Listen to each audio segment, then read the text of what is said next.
এখনো দেশ থেকে পালিয়ে যাওয়ার পরে তারা বিভিন্ন অজুহাতে আন্দোলন সংগ্রাম করে একটা অস্থিতিশীল পরিবেশ সৃষ্টি করার জন্য চেষ্টা করেছে।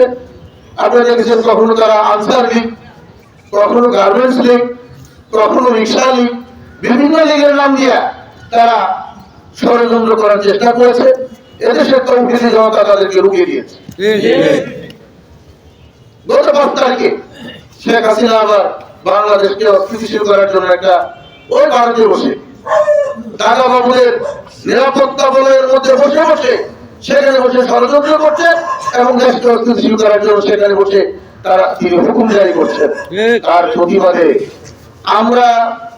আমরা তাদের এই ষড়যন্ত্রকে ঘৃণা করি, একটার জন্য যে ষড়যন্ত্রের তীব্র প্রতিবাদ জানাই। দেখেন, আপনারা মুরব্বী মানুষ, আমরা মুরব্বী মানুষ, যতটা চিন্তা করেছি এদেশের তরুণ ছাত্র সমাজ কিন্তু বসে থাকে নাই। আপনারা লক্ষ্য করেছেন তরুণ ছাত্র সমাজ তারা কিন্তু তাদের এই